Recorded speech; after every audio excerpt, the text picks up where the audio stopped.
Lagos, a strategically vital trading port in Portugal's Algarve region during the 15th century.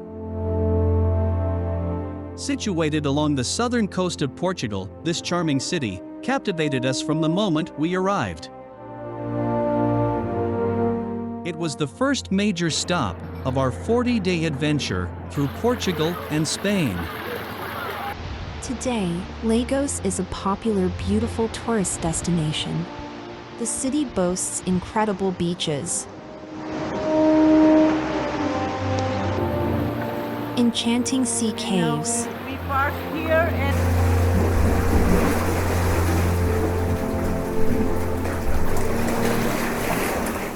and breathtaking coastal scenery. The historic old town, with its narrow streets and traditional architecture, is a treasure trove of cultural attractions. And let's not forget about the modern marina, a hub of activity where you can soak in the vibrant atmosphere.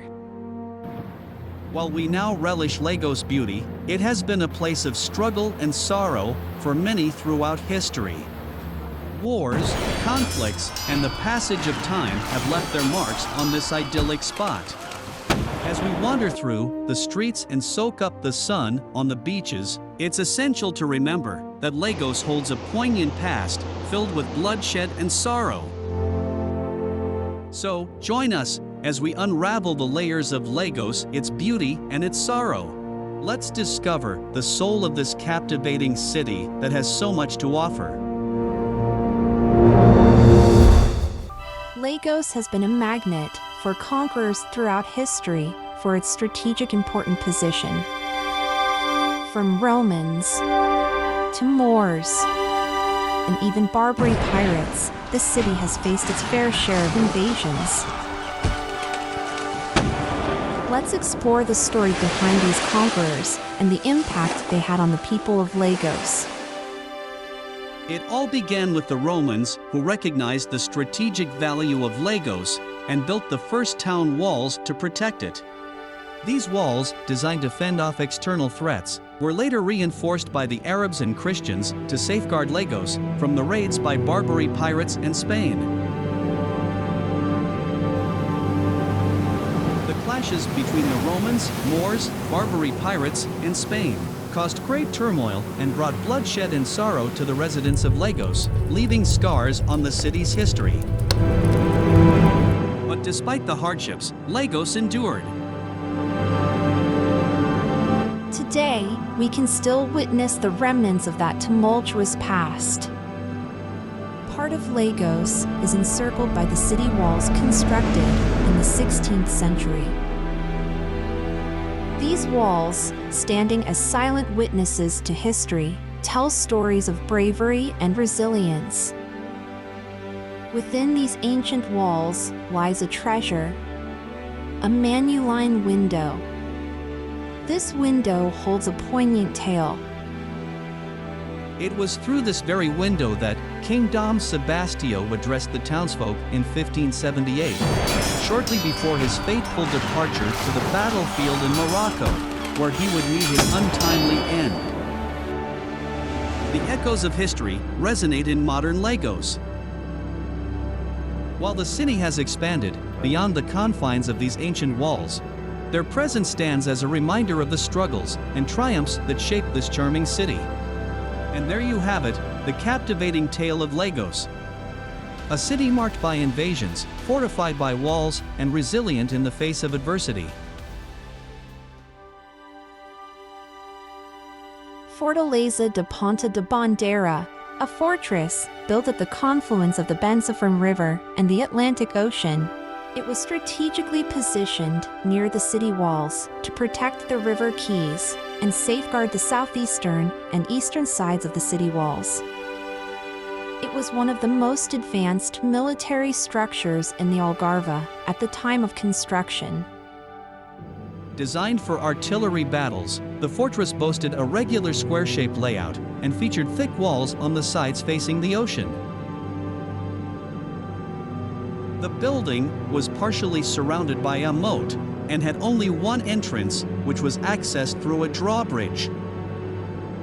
Above the entrance is a stone coat of arms and a stone plaque, indicating that construction was started by the Count of Sarzetas and completed by the Marquis of Niça.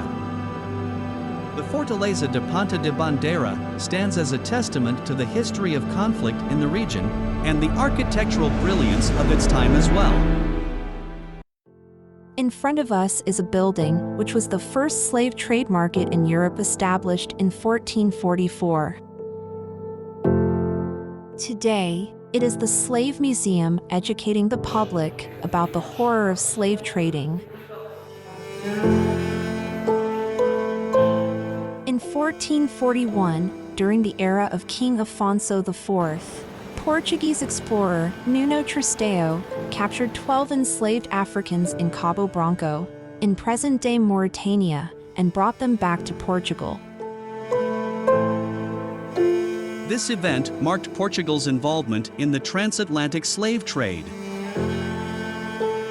3 years later, Lagos becomes the epicenter of this dark trade due to its strategic, coastal location.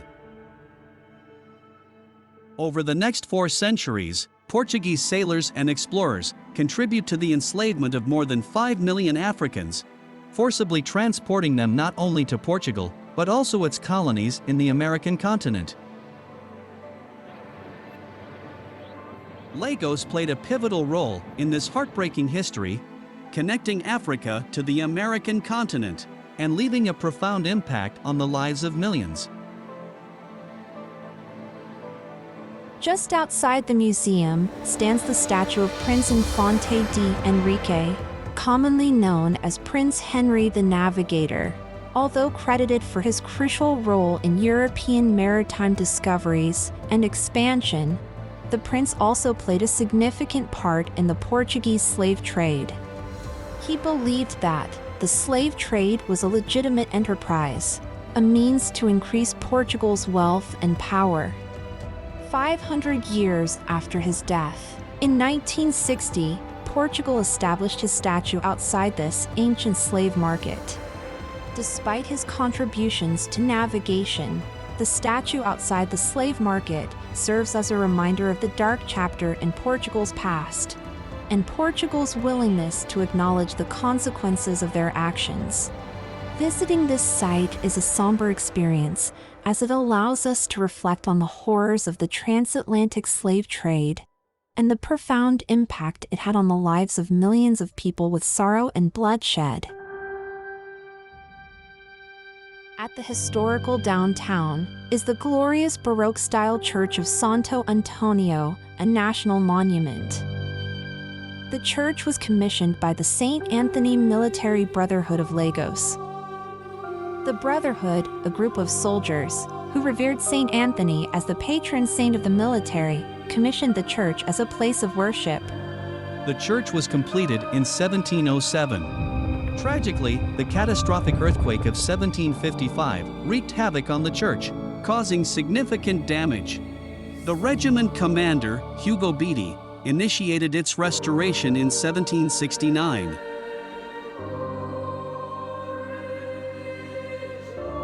Hugo Beatty died at Lagos and was buried at the center of the church. The bells of the church that survived in the earthquake are now preserved at the museum next door. Stepping inside the church, you'll be awestruck by its beauty. The interior features a single aisle and a magnificent, vaulted ceiling. But what truly steals the show is the ornate, gold-plated woodwork that adorns almost every inch of the church's interior. As you gaze upon the lower walls, you'll notice the traditional blue and white azulejo tiles, a hallmark of Portuguese craftsmanship. But it's the meticulously carved, gold-plated woodwork, believed to be the masterpiece of Custodio Mesquita, that truly dazzles the eyes. The shimmering gold creates an atmosphere of grandeur and devotion. At the heart of the church stands the awe-inspiring altar. A statue of Saint Anthony, holding the child Jesus, takes center stage, flanked by 2 angels, each holding a torch. As you explore further, you'll discover a series of 8 paintings adorning the sidewalls.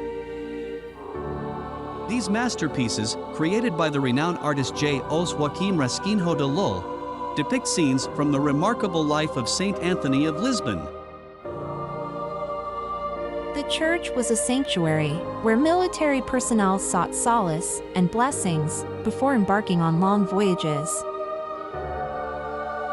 Sadly, some of those voyages involved slave trading and colonization. Import of slaves was banned in European Portugal in 1761, but slave trading with colonies of Portugal continued until 1869. Slave trading brought bloodshed and sorrow to people on the other continents. Although Lagos is a small city, it has turned the giant wheels of history of the African, European, and American continents. Lagos. It is a city of beauty and sorrow. Our next video is about the sun, beaches, seafood, and life enjoyment at Lagos. We will see you in the next video. If you like this video, please don't forget to subscribe our channel and like our video.